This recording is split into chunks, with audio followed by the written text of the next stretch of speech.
संगठन के लिए इनका उपयोग होता है। जो भी आदमी जिस धर्म का होगा उस धर्म का लिबास पहनता है तो उससे संगठन दिखता है। बस भगवान बुद्ध कहते हैं कपड़े से धर्म इजहार नहीं होता, कपड़े से धर्म का मालूम नहीं होता। तो धर्म क्या है? कपड़े के बगैर जो धारण किया जाए, टीका और चंदन लगाने के बगैर, चुटिया बांधने के बगैर जो अपने भीतर धारण किया जाए उसे धर्म कहते हैं। धर्म नाम है, धर्म ग्रहण करने की चीज है, धर्म नियम है। इसलिए धर्म को जानना चाहिए। हम जो धर्म ग्रहण करते हैं वो धर्म हमारे भीतर की वस्तु है, बाहर की वस्तु नहीं है। धर्म ऐसा नहीं है रुपये 2 रुपया हो तो उसे दे दे, भैया ये रुपया ले लो और जाओ। ऐसा नहीं है कि किलो 2 किलो आटा हम ले लेते हैं, कोई वस्तु नहीं है धर्म। धर्म को वस्तु नहीं मानना चाहिए। धर्म भीतर ग्रहण करने की चीज है। इसलिए भगवान बुद्ध कहते हैं कि आदमी को वस्त्रों से जानने के बजाय चरित्र से जानना चाहिए। असली वस्त्र, असली वेशभूषा तो भीतर की है, बाहर की नहीं है। एक बार की बात है, ईश्वरचंद विद्यासागर बहुत विद्वान थे, बंगाल के माने हुए विद्या के मनीषी थे। वो एक बार उनको किसी ने दावत में बुलाया, दावत में वो गए और जब दावत में गए तो वो धोती और कुर्ता पहने हुए, गले में एक स्वापी पड़ी हुई थी, हल्का सा कपड़ा। बड़े बड़े लोग उस मजिस्ट्रेट साहब की दावत में पहुंचना था, वो पहुंचे थे। लेकिन जब वो वहां पहुंचे तो चौकीदार ने या और वहां के जो आयोजक ने, बुड्ढे जाओ जाओ, ये बड़े बड़े लोगों की दावत है, तुम क्यों आए? उसको वहां से भगा दिया। किनको? ईश्वरचंद विद्यासागर को भगा दिया। जब वो भाग गए, घर आए, उन्होंने उन कपड़ों को, धोती को और कुर्ता को उतारा, स्वापी उतारी और सफारी सूट बढ़िया कोट पहन करके और कमीज पहन करके, चमचमाते हुए कपड़े पहन करके आए। आते ही गेट पर फिर वहीं पहुंचे। गेट पर जब पहुंचे तो उनको अंदर बुलाया गया। किसी ने पहचान लिया कि ईश्वरचंद विद्यासागर है, तो लोगों ने उनको अपने बैठाया, आइए आइए साहब, आइए आइए। और भोजन पर, दावत पर बैठी, जुटी दावत खाई। ईश्वरचंद विद्यासागर दावत की उस बेंच पर बैठ गए। भोजन शुरू हुआ तो दाल होती है, उन्होंने दाल उठा करके अपनी कमीज में डाल ली। रायता था, रायता भी उन्होंने अपने ऊपर डाल लिया।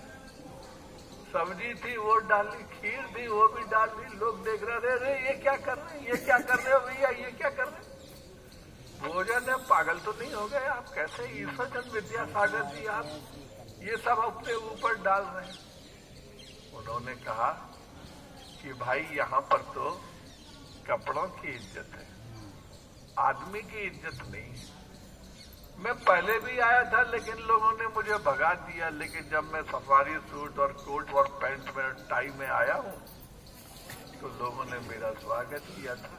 इसलिए आदमी की इज्जत थोड़ी है, यहाँ पर कपड़ों की इज्जत है। इसलिए मैं कपड़े पहन कर आया। मेरे बंधुओं, ऐसा नहीं होना चाहिए। उन्होंने एक सीख दी।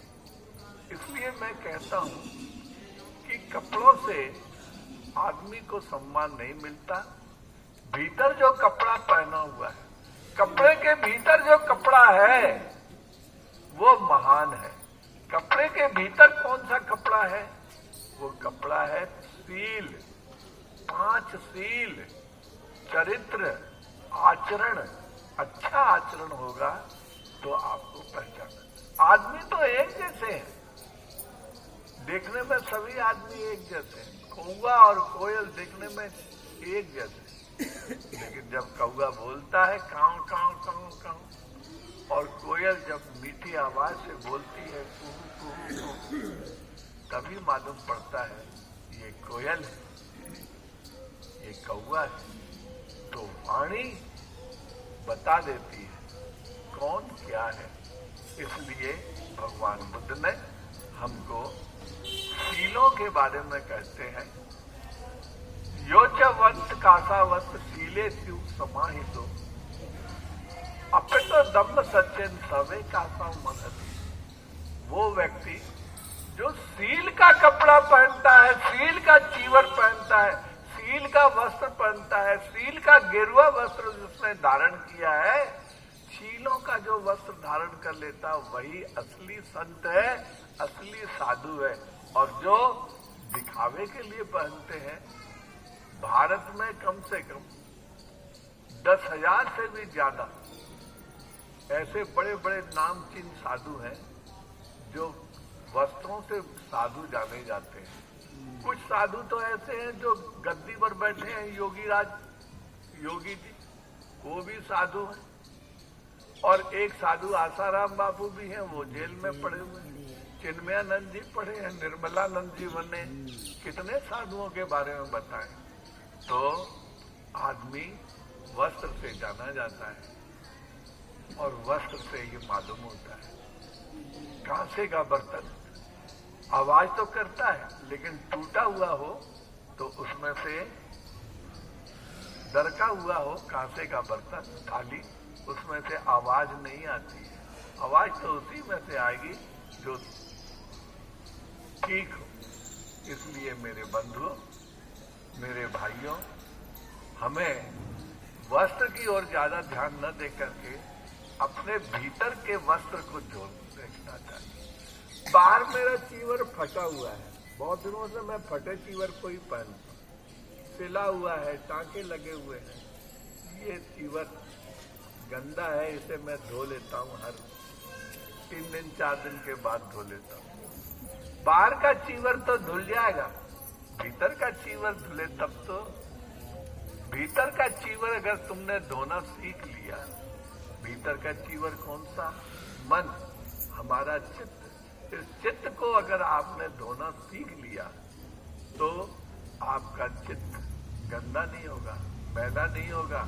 और मैला चीवर बास देता है, दुर्गंध देता है, पसीना देता है। वैसे ही मैला मन भी, बोलो, दुर्गंध देता है। मैला मन भी हमें कष्ट देता है, मैला मन भी दुख देता है, मैला मन भी संताप देता है, मैला मन भी हमको परेशान करता है। इसलिए इस मन को जितना माज सको माज ले, जितना इस मन को साफ कर सके साफ कर लो, तभी आपका कल्याण होगा। मैं अपनी बात को यहीं पर विराम देता हूं और मैं दुर्गा जी से निवेदन करूंगा कि आज वो कुछ थोड़ा सा बोले। अब नंबर आ गया आपका, हमारे यहाँ जो जिसका नंबर लॉटरी खुल जाती है वही बोलते हैं। बाबू बीरी सिंह जी भी बहुत दिनों से गीत नहीं दे रहे हैं, उनको भी गीत गाना है। हाँ, बोलते तो ऐसे ही है कि नहीं मेरा गला कटा दो, जब दे दे तो फिर गला फिर पूरा सामने और नहीं और सभी आवाज। अच्छा बोल। तथागत को नमन करता हूँ।